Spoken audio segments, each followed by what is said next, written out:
Afternoon from Dapong Center. About to take a ride downtown. As you can see, the bus is very busy. Not, but it is midday. Take a look at Huaqianbei North, the electronics market. I did finally get a haircut. Took 2 months overdue. Not too bad considering it's Chinese haircut. They're usually pretty awful. And had to wear a mask. And no normal massage that you get during a haircut at this special time. I think this building has grown in the last few weeks since I went downtown. This is again the Futian port of Shenzhen. You can see your containers. These are all container yards and logistics centers. This whole area. And there's now a movement on the highway, so things are starting to ship out again. Arrive in Treju area, Lohu. There's Diwang and KK100 building. I would say a whole lot more traffic than there was last time I was here a few weeks ago.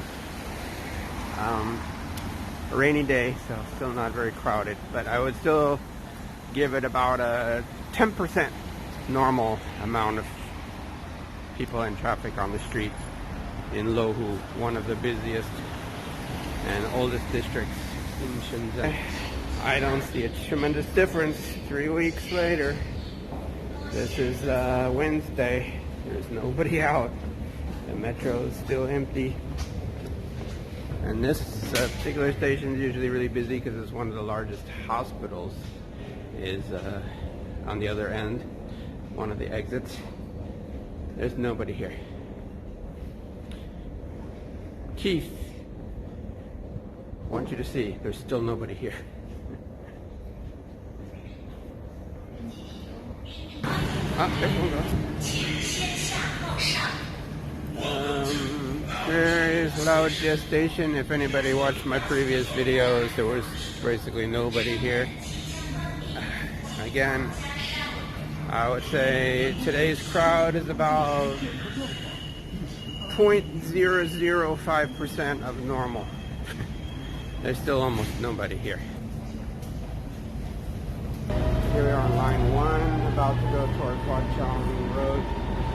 One thing I noticed is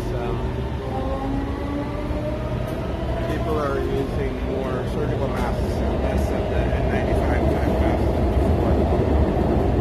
Here comes some nitro security.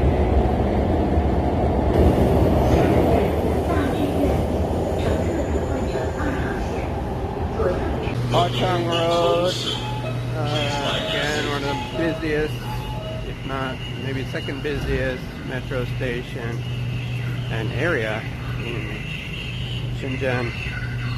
It's still very empty. Train, it's about 1% occupancy. And yeah, here, Huaqianbei Road North, exit A. The mini mall here closed, McDonald's closed. There are people out, more than last time. If you remember my video about 3 weeks ago, or 2 weeks ago, there was 0. So let's see what's going on upstairs. Well, there's some action here, and the police trying to get the people from parking on the side of the road, which is normal. Yeah, things are coming back. This market is open. Good thing, because I want to go and bring my tablet for a park. Let's see how busy it is inside. This is a wholesale component market. Oh, sorry. It's not open. Or it's sort of open. I don't understand. This exit is closed. Oh, probably they need to check everybody's temperature before you can enter. You have to go to a different door, I assume. This was the scene of a fight last video I shot. Definitely more action today. Buses and people. And this is something new. These tents set up for, I guess is for logistics. People bringing goods in and out of the building. So, sorry, I'm pointing at the ground. Something new. These guys, I guess everything has to be screened going in and out. I don't know. Take a look at what this is. But definitely people again. Huaqianbei is coming back. And this is something new. I guess they're just controlling the flow of product in and out and people in and out. Everything has to be, I don't know what, documented. People recording it. I don't know what's going on here yet. Have to figure it out. There's all these new tents.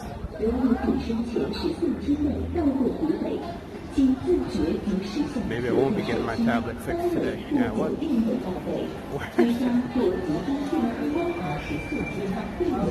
I see. You need to go through a safety check before you can go into the market. I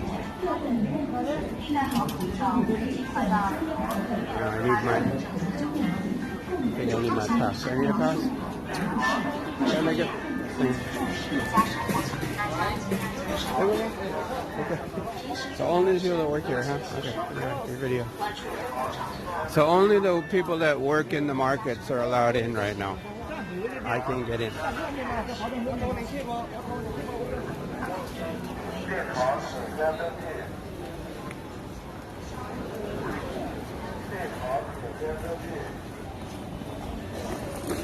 Very, we say in Chinese, mafan, annoying pain in the ass. So, I guess business is only for the people that work inside, and then anything they want to conduct, they have to go outside.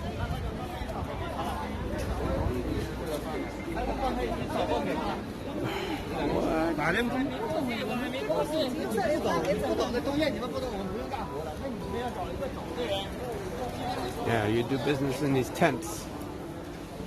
This is really pain in the ass. But at least they're getting back to business somehow. I guess that prevents people from congregating in the buildings by the millions. At least it's good to see people out, and it's not a complete ghost town.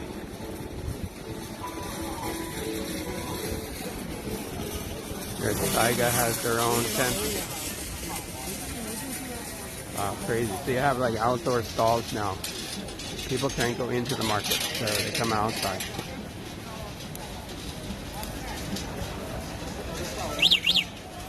And I guess you can contact your supplier by WeChat, tell them to come out, or they just have stores outside.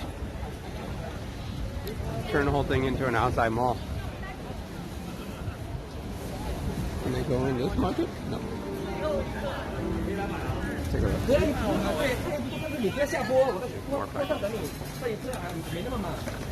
Limited number of accessory markets open.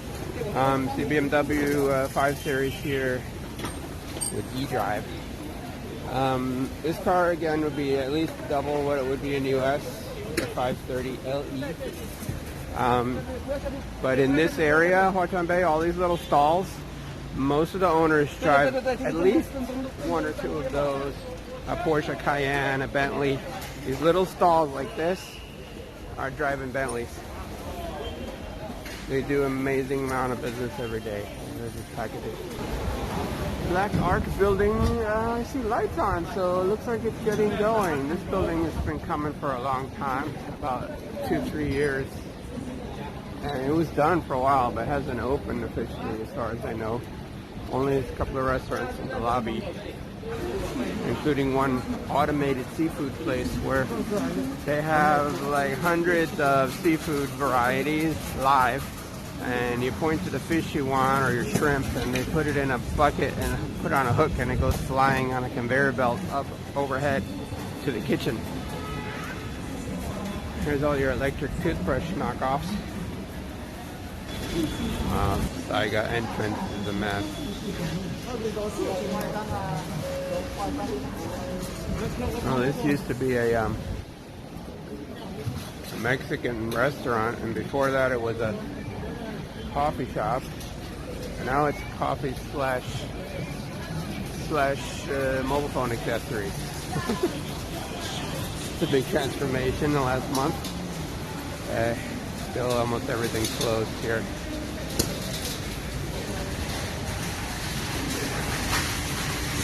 This is cool. It's a Segway hoverboard powered dolly.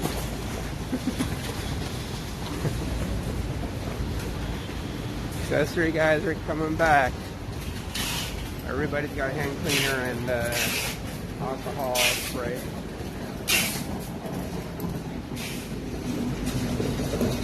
And the stores on the outside are open, but the gates in the back are closed.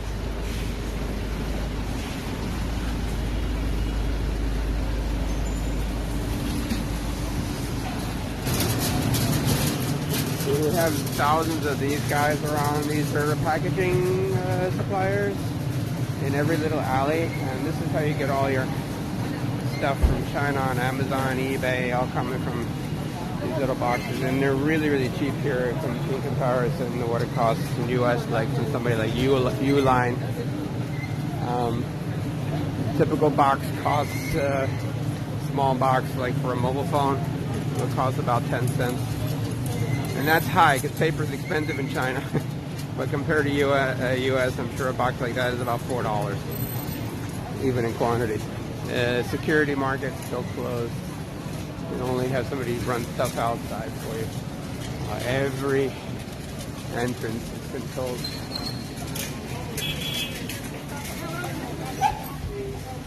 As far as not congregating, I guess this would not qualify. Looks to me like everybody's congregating here. This is the most people I've seen in 2 months anywhere. These guys have the protective eyewear. Anyway, I want to get out of here. It's a little scary. This guy's not wearing a mask. He's doing his used iPhone or Samsung parts parade in the street. I like this car. Chang'an. Should look familiar. Kind of looks like a Toyota, right? But it's not. Some people really bag the business, full on here. Here's another place I don't want to be right now. Huge crowd. Big Benz again loading up. We're doing business out of the trunk.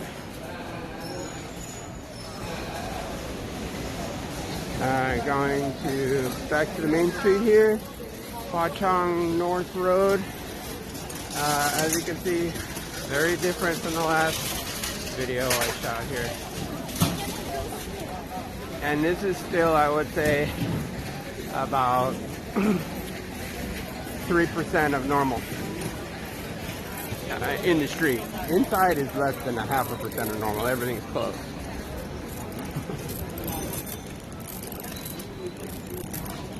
So you can compare to my last video what was going on here.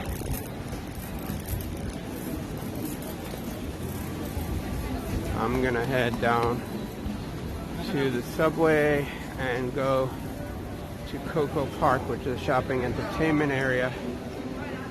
Let's see what's going on over there. Well, before they do that, here's an area that I had in video last time in front of the Huaqiang Hotel and that Starbucks back corner there.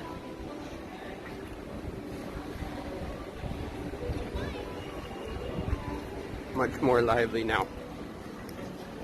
I have to apologize, I don't have a microphone and I'm wearing a mask, so maybe a little muffled.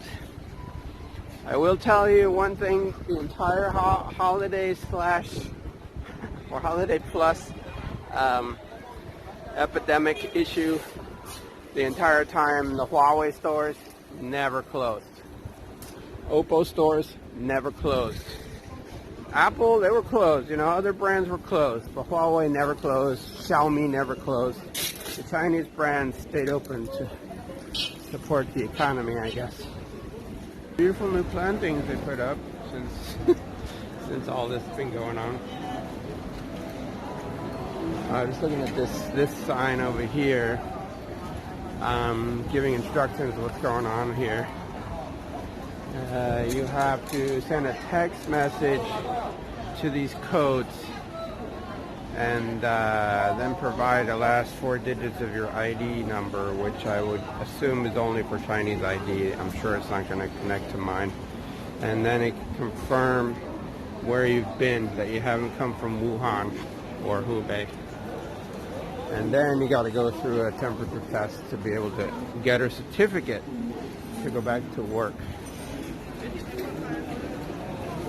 This guy doing repairs right on the side of the road. Actually, I used to see this kind of thing like 10 years ago, but now, now since his shops are tough to reopen, he's gone back to the street side. They take away my hand sanitizer. Okay.